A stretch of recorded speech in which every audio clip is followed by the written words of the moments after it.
सोच रहा था कि मुझे किसी तरीके से कुछ थोड़ा-सा मतलब पेन कम हो जाए या घबराहट कम हो जाए या वीकनेस थोड़ी-सी प्रॉपर हो जाए। एक टाइम तो ये कंडीशन लग रही थी कि मैं बच ही नहीं पाऊँगा। इसमें इंसान इतना ज़्यादा परेशान होता है कि वो सुसाइड तक के अटेम्प्ट करने की कोशिश करता है। आपकी पाचन सेहत आपके पूरे शरीर की सेहत के लिए बहुत ज़रूरी है। लेकिन अगर आप आईबीएस, इरिटेबल बाउल सिंड्रोम या आईबीडी, इन्फ्लेमेटरी बाउल डिसीज जैसी समस्याओं से जूझ रहे हैं, तो रोज़मर्रा के काम भी मुश्किल हो सकते हैं आपके लिए। पेट दर्द, सूजन और लूज मोशन जैसे लक्षण आपकी ज़िंदगी को काफ़ी हद तक प्रभावित करते हैं। अक्सर पारंपरिक इलाज इन समस्याओं को पूरी तरह से हल नहीं कर पाते और शारीरिक थेरेपी की ताकत को नज़रअंदाज कर देते हैं। इस वीडियो में हम जानेंगे कि कैसे सही मूवमेंट, पोस्चर और कुछ खास फिजिकल एक्सरसाइजेस आपके पेट के काम को बेहतर बना सकती है, लक्षण को कम कर सकती है और आपकी पाचन सेहत को सुधार सकती है।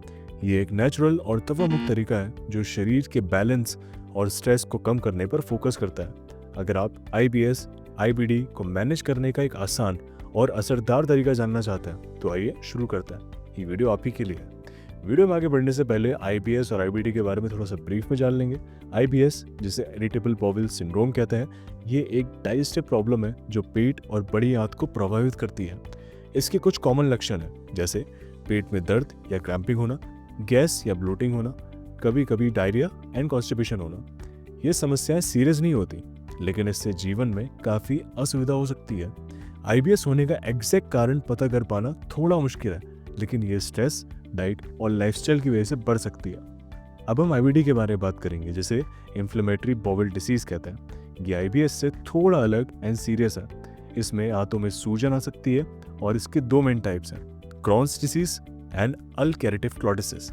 क्रॉन्स डिसीज, इसमें आपके डाइजेस्टिव ट्रैक्ट में सूजन आ सकती है, यानी मुंह से लेकर बड़ी आंत तक। अल्सरेटिव कोलिटिस, इसमें सिर्फ आपकी बड़ी आंत और रेक्टम प्रभावित होता है। आईबीडी के लक्षण क्या है, अब हम वो जान लेते हैं। ज़्यादा डायरिया जो खून या म्यूकस के साथ भी हो सकता है, पेट में भीषण दर्द होना, वजन कम होना, थकान होना, बुखार आना और वीकनेस का होना। आईबीडी इम्यून सिस्टम की प्रॉब्लम की वजह से होता है, जहाँ इम्यून सिस्टम अपनी आंतों पर अटैक करता है।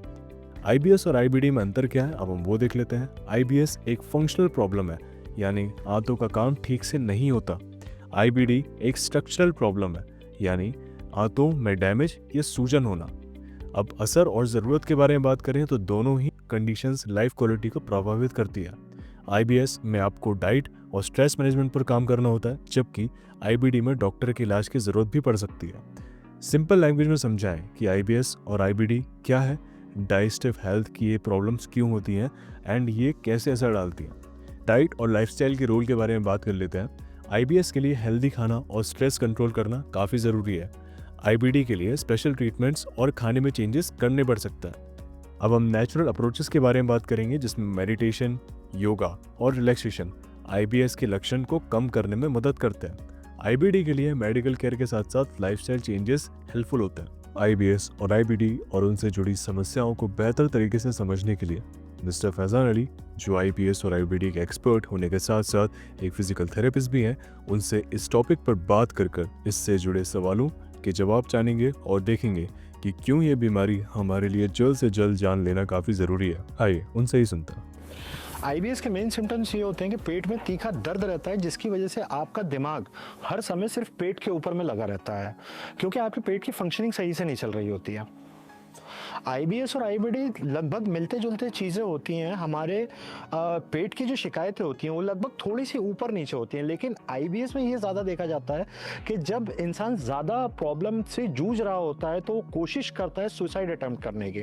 तो ये एक ज़्यादा मेजर प्रॉब्लम है। कहीं कहीं पे ये देखा जाता है कि जेनेटिक होते हैं, यानी मदर फादर से जो आपको ऑर्गन्स मिलते हैं वहाँ पे ये चीज़ें जेनेटिक हो सकती हैं, लेकिन कई बार ये होता है कि आपके ऑर्गन्स पूरी तरीके से प्रॉपर वर्किंग में हैं और वहाँ पे आपको जाकर के ये प्रॉब्लम हो गई। और ये प्रॉब्लम कभी भी हो सकती है, चाहे आप उसमें सुबह उठे हैं, आप थोड़ा सा जल्दी उठे हैं, इसमें भी हो सकती है, आपने छींका है तो उसमें भी हो सकती है। सर देखिए, जब तक कि आप इसमें कोई ऐसी थेरेपी ना लें जो कि आपको डे 1 से रिजल्ट देना चालू ना हो, तब तक कि आप उस पर ये श्योर मत होइए कि ये किसी एक चीज़ से ठीक हो जाएगा। हम जिस थेरेपी के ऊपर में काम करते हैं यहाँ पे आपको कुछ भी नहीं करना होता है, नॉर्मल से डाइट प्लान्स फॉलो करने होता है और यहाँ पे आपको डे 1 से रिजल्ट्स दिखना चालू हो जाते हैं ऑन द कॉज। आईबीएस और आईबीडी कंप्लीटली ठीक हो सकता है, लेकिन इसके चांसेस फिर से बिगड़ने के हो सकते हैं अगर आपने सही थेरेपी चूज की है, जो कि हमें ढूंढने में काफी ज्यादा मुश्किल हो जाती है। अगर आपने सही थेरेपी चूज की है तो आपका ये 100% ठीक हो सकता है, और अगर ये प्रॉब्लम होती है तो मिनिमम टू मैक्सिमम 5 से 10% आपको फिर से हो सकती है। आईबीएस और आईबीडी अगर आपका कुछ समय भी पुराना हो गया है, मानिए अगर आपको 3 दिन से ज़्यादा आईबीएस या आईबीडी की प्रॉब्लम रह गई तो ये किसी रेमेडी से ठीक नहीं हो सकता, और इसमें आपको प्रॉपर वे में ट्रीटमेंट की ज़रूरत पड़ेगी, जिसमें आपका परहेज भी रहेगा, देन ट्रीटमेंट भी रहेगा, जो कि सिर्फ थेरेपीज है, इसमें कोई मेडिसिन काम नहीं करती। आईबीएस हो या आईबीडी हो, ये वर्क लाइफ को पूरी तरीके से ख़राब कर देता है। जब आपका जहन आपकी वर्किंग पर से हट करके अगर किसी और दूसरी जगह पर लग जाए तो वो आपकी चीज़ों को तहस नहस भी कर सकता है। जैसा मैंने आपको पहले बताया कि आईबीएस हो या आईबीडी हो, इसमें इंसान इतना ज़्यादा परेशान होता है कि वो सुसाइड तक के अटेम्प्ट करने की कोशिश करता है, इसलिए ये वर्क लाइफ को पूरी तरीके से डिस्ट्रॉय कर देता है। इसके मेजर प्रॉब्लम्स के ऊपर में तो मैं आपको बता ही नहीं सकता कि क्या क्या हो सकता है।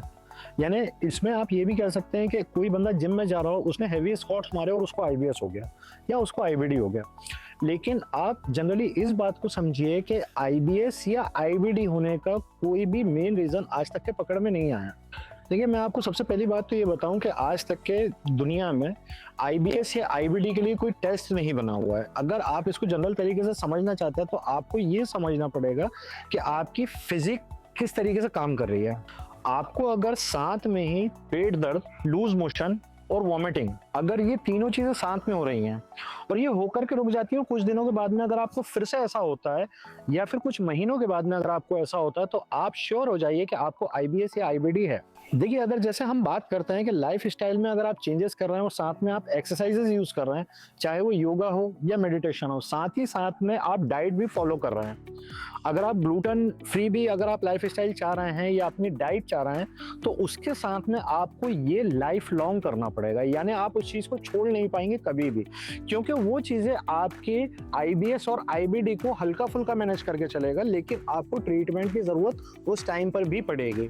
मान लीजिए अगर आपको हेडेक हो रहा है और आप हेडेक के लिए मेडिसिन ले रहे हैं, लेकिन आईबीएस और आईबीडी दोनों में आपको किसी तरीके के मेडिसिन की ज़रूरत नहीं होती है। आईबीएस और आईबीडी के लिए कोई सर्जरी नहीं होती, क्योंकि हमारी बॉडी में जो लिम्फेटिक सिस्टम होता है पूरा यहीं से मैनेज होता है। आईबीएस और आईबीडी में लिम्फेटिक सिस्टम और नर्वस सिस्टम दोनों डिस्टर्ब हो जाते हैं जब तक कि वो चीज़ें जगह पर नहीं आएंगी। जैसा कि आप लोगों को ये चीज़ आपने कहीं ना कहीं बचपन में सुन रखी होगी या किसी मूवी में देख रखी होगी कि अगर इंसान की सारी नसों को जोड़ दिया जाए तो पृथ्वी के 3 चक्कर काट सकती है। तो आप किस नस की कौन सी सर्जरी करवाएंगे ये आपको सोचना पड़ेगा। तो इसलिए सर्जरी इसका उपाय नहीं है। नेचुरल ट्रीटमेंट और अल्टरनेटिव मेडिसिन में मैं सबसे अच्छी बात ये मानता हूँ कि इसमें आपको कोई भी मेडिसिन नहीं खानी होती। इसमें सबसे पहला तो ध्यान ये रखना होता है कि जितनी जल्दी से जल्दी हो सके आप इसके ट्रीटमेंट के बारे में सोचें, और जितनी जल्दी आप ट्रीटमेंट ले लेंगे उतनी जल्दी आप क्योर हो जाएंगे। इसका रीज़न सबसे बड़ा ये है कि अगर आप मेडिसिन के ऊपर में ज़्यादा चले गए तो आपकी बीमारी बढ़ते जाएगी, और जैसा कि हमने पहले भी आंसरों में ये सुना है कि इसमें पेशेंट सुसाइड अटेम्प्ट तक के चला जाता है। इसलिए ये एक मेजर प्रॉब्लम है। अपने नज़दीकी थेरेपिस्ट से मिलें या फिर नज़दीकी डॉक्टर से कंसल्ट करें जिसमें आपको सही ट्रीटमेंट मिल सके। देखिए, जैसे मैंने आपको पहले भी बताया था कि अगर मेंटल हेल्थ की अगर अपन इसमें बात करें तो इसमें ज़्यादातर बॉडी ऑर्गन्स डिस्टर्ब हो जाते हैं और वो नेचुरल तरीके से वर्किंग में नहीं रहते हैं। जिससे अगर आपको ज़्यादा अपच की शिकायत रहेगी और अगर आपको बार बार आपका प्रेशर आएगा तो आपका जहन सिर्फ उसी तरफ लगा रहेगा, जिसमें आपकी लाइफ स्टाइल भी डिस्ट्रॉय होगी, आपकी बॉडी भी डिस्ट्रॉय होगी। रीज़न इसका सबसे बड़ा ये है कि आपकी बॉडी को जो प्रोटीन मिनरल्स मिलने चाहिए वो आपकी बॉडी तक के नहीं पहुँचेंगे, जिसमें कि आपकी लाइफ स्टाइल पूरी तरीके से ख़राब हो रही है। ये थेरेपी नेचुरल तरीके से होती है। आपके एक्यूप्रेशर पॉइंट्स के ऊपर में वर्क किया जाता है सिर्फ। इसके कोई साइड इफेक्ट्स नहीं है और ना ही इसमें कोई मेडिसिन है। 90% ये ट्रीटमेंट परमानेंट है। 10% केसेस में हो सकता है कि टेम्परेरी भी दिखे। इसमें ज़्यादातर परहेज नहीं होते हैं और परहेज में चीज़ें भी ऐसी होती हैं कि जो आप जनरली कर सकते हैं। ऑलमोस्ट 75% पेशेंट्स को पहले दिन से रिलीफ मिलना चालू हो जाता है। इस थेरेपी का मिनिमम टाइम जो है वो सिर्फ 6 दिन का है और मैक्सिमम टाइम भी अगर इसका जाता है तो 30 दिन का होता है, लेकिन उसमें गैप दिया जाता है। मिस्टर फैजान अली से आईबीएस और आईबीडी के बारे में समझने के बाद अब हम उन लोगों की कहानियां जानेंगे जो खुद इन समस्याओं से गुजरे हैं। उनके सफ़र के बारे में जानेंगे, डायग्नोसिस से लेकर ट्रीटमेंट और रिलीफ तक, जो हमें ये समझने में मदद करेगा कि कैसे इन चुनौतियों का हम सामना कर सकते हैं। चलिए सुनते हैं ये कहानी उन्हीं के मुँह जुबान, जो परेशानी उन्होंने सही और कैसे थेरेपी और सपोर्ट से उनकी ज़िंदगी बदली। एक्चुअल मैं क्या है ऑन ड्रॉप था उस टाइम, तो मुझे बहुत जम के यहाँ पेन हो रहा था। तो पेन का कारण मैं समझ नहीं पाया और एकदम से मुझे ऐसा लगा कि मुझे लूज़ मोशन आ रहा है। तो मैं गया लूज़ मोशन को, तो 2-3 बार मुझे होटल में ही लूज़ मोशन हुए। मैंने 5 मिनट वेट किया, मैंने कहा शायद कुछ रिलीफ मिल जाए। उसके बाद मैं मेडिकल भी गया। मेडिकल में मैंने एक मेडिसिन ली। मेडिसिन लेने के बाद फिर मुझे मतलब प्रॉपर रिलीफ नहीं मिल पा रहा था, तो किसी तरीके से फिर गाड़ी चला के मैं घर पहुँचा। घर पहुँचने के बाद फिर मुझे मतलब एकदम बहुत ज़्यादा बेचैनी नहीं होती है, तो उस टाइप से हो रहा था। मेरा एक फ्रेंड है संदीप, तो उससे मम्मी पापा ने बोला कि इसको इस टाइप की प्रॉब्लम हो रही, तो फिर उसने बोला मेरी एक पहचान के भैया हैं फैज़ान जी नाम से, तो अपन उनके पास चलते हैं, अपन उनसे बात करते हैं। तो वो मुझे लेके गए तो वहाँ जाने से जस्ट पहले 2 से 5 मिनट पहले मुझे मतलब घर पहुँचने ही वाला था और वहाँ बहुत ज़्यादा वॉमिटिंग हुई, 3-4 वॉमिटिंग होने के बाद फिर मैं उनके पास पहुँचा। फिर उन्होंने मुझे थेरेपी दी। थेरेपी से विद इन ये मान लीजिए 5 to 10 मिनट्स मुझे रिलीफ मिल गया। फिर उन्होंने मुझे मिल्क दिया, मैंने मिल्क पिया, मतलब लूज़ मोशन की जस्ट बाद। उसके बाद फिर मैं घर आ गया। उन्होंने कोई भी मेडिकेशन मुझे प्रिस्क्राइब नहीं किया था। घर आने के बाद फिर मैंने ये मान लीजिए शाम तक कुछ भी नहीं खाया था। इवनिंग में मैंने खिचड़ी वगैरह खाई, बट ये मान लीजिए 80 to 90% रिलीफ मुझे फर्स्ट डे ही हो गई। हुआ क्या था, मैंने एक टैबलेट ली थी, O2 वगैरह आती है जो लूज़ मोशन बंद करने के लिए, वो ली थी, बट उसके बाद मुझे रिलीफ मिला नहीं था। पेन रेगुलर था और बहुत ज़्यादा बेचैन हूँ। सर मेरे लिए मुझे एक बहुत ज़्यादा मतलब अंदर से घबराहट टाइप की हो रही थी। ऐसा लग रहा था कि कुछ मतलब ये, क्योंकि यहाँ पेन था तो मुझे लगा था हार्ट की तो कोई प्रॉब्लम नहीं, और लगातार लूज़ मोशन हो रहे थे तो मुझे वीकनेस बहुत ज़्यादा आ रही थी, तो मैं इससे चलते भी नहीं बन रहा था प्रॉपर। सर मुझे मतलब मैं जब घर पहुँचा तो घर पहुँच के मैं कोशिश कर रहा था कि किसी तरीके से थोड़ा सा रिलीव हो जाऊँ। मैं बेड पे भी लेटा, मगर बेचैनी इतनी ज़्यादा थी कि मैं मतलब किसी भी प्रकार से रिलीफ पा ही नहीं पा रहा था। मतलब सोच रहा था कि मुझे किसी तरीके से कुछ थोड़ा-सा मतलब पेन कम हो जाए या घबराहट कम हो जाए या वीकनेस थोड़ी-सी प्रॉपर हो जाए, बट मुझे कुछ भी ठीक नहीं हो पा रहा था मेरा। मुझे मतलब एक टाइम तो ये कंडीशन लग रही थी कि मैं बच ही नहीं पाऊँगा। उसके बाद जब मैं वहाँ पे पहुँचा तो थोड़ा-सा मतलब उस टाइम पे जो ट्रीटमेंट हो रहा था, उसमें मैंने थोड़ा-सा मतलब पेनफुल भी यूज़ करा था। उन्होंने मतलब यहाँ पे नर्व मुझे मेरी वगैरह प्रेस करी थी। फर्स्ट टाइम था क्योंकि मेरा इस टाइप का इलाज, मैंने ट्रीटमेंट आज तक लिया नहीं था। तो ये मेरा फर्स्ट टाइम ऐसा ट्रीटमेंट था और मुझे ऐसा लगता है कि अगर मैं हॉस्पिटल गया होता इसकी जगह, तो 40-50 हज़ार का तो मेरा बिल बन गया होता। बट मुश्किल से मुश्किल थोड़े से अमाउंट में मैं ठीक हो गया था। उससे डिफरेंस उसमें यही मान लें अपन कि देखिए, पहली बात तो अपन किसी डॉक्टर के पास जाते हैं तो बहुत सारे टेस्ट लिख देते हैं वो, तो वो टेस्ट होते हैं। उसके बाद आफ्टर दैट फिर आपका इलाज चालू होता है, और इलाज चालू होने के बाद 3 से 4 दिन तो आपको रिलीफ मिलने में लग ही जाते हैं।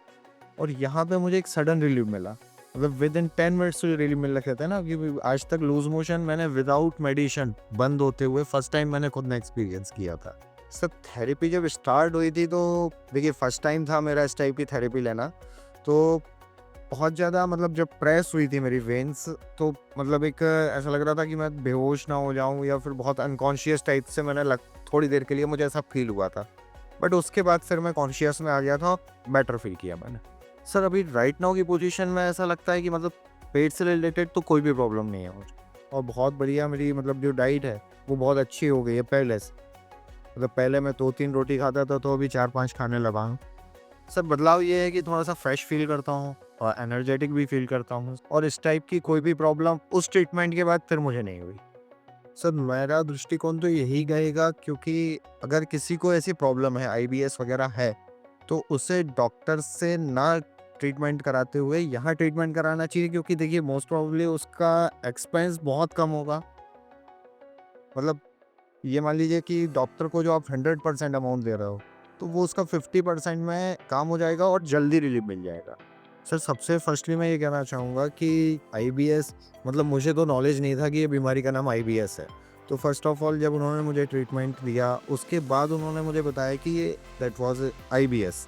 तो ट्रीटमेंट लेने के बाद तो मुझे मतलब फर्स्ट ऑफ ऑल बहुत अच्छा महसूस हुआ, और मतलब मेरी जीवन की ये सबसे बड़ी वो थी कि इस टाइप का ट्रीटमेंट भी होता है लाइफ में। मतलब ऐसा कुछ मैं और अगर आप उसका बोलना चाहेंगे तो 100% मैं ये बोलूँगा कि इससे अच्छा इलाज नहीं है फिर इस बीमारी का।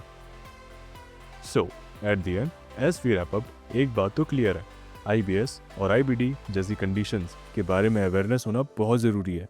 ये सिर्फ एक मेडिकल कंडीशन नहीं, ये एक इंसान की डेली लाइफ, मेंटल हेल्थ और ओवरऑल वेलबींग को डीपली इम्पैक्ट करती है। अक्सर लोग इन सिम्टम्स को इग्नोर कर देते हैं, ये समझते ही नहीं कि उन्हें हेल्प लेने की ज़रूरत भी है।